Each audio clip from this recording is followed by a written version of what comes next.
उस आंदोलन भी हम लोगों ने भागीदारी किया था और सरकार पीछे हटे।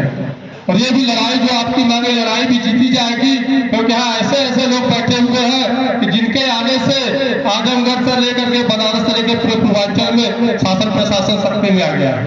अभी फोन आया था सीआईडी का और बाकी लोगों का कि यहाँ पे उसके बाद क्या करने वाले, हमने कहा जो करेंगे आपको पता चल जाएगा।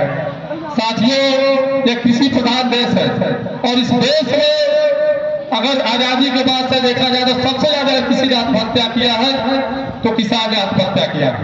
और जब ये सरकार बनी थी भाजपा की, हम तो सीधी सीधी बात कहने वाले लोग, जब भाजपा की सरकार बनी थी तो नरेंद्र मोदी जब सदन में पहली बार गए थे तो उन्होंने कहा था कि हम किसानों को लागत मूल्य का दोगुना लाभ देंगे, लेकिन आपको पता होना चाहिए इसी जमीन ग्रहण में जो पुराने 2013-14 का कानून था, जो कांग्रेस के जमाने में सबसे पहले उसको बदलने का काम करने जा रहे हैं।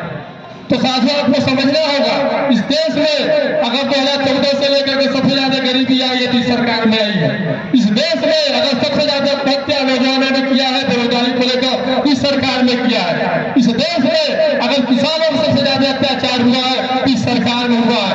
इस देश में अगर मजदूरी करना पड़ रहा है तो इस सरकार में करना पड़ रहा है।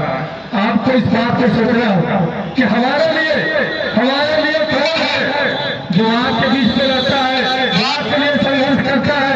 ऐसे लोग सदन में जाएंगे तो आपकी आवाज उठाएंगे। अगर कहीं आपको बड़े बड़े सपने दिखाने वाले, हर साल रोजगार देने वाले, 60 रुपए 30 रुपए डीजल पेट्रोल करने वाले अगर लोग झूठा वादा करके सदन में जाएंगे तो निश्चित तौर पर आपकी जमीन छीनी जाएगी, आपके बच्चों की शिक्षा छीनी जाएगी, आपके गरीबी का बोझ डाला जाएगा और आपसे बात छिपी नहीं है। 2014 से लेकर के अब तक इसी सरकार ने कहा था कि हमारी सरकार आएगी तो जो 60 रुपया डीजल पेट्रोल उसको 30 रुपया कर देंगे, हर साल 200 रोजगार देंगे।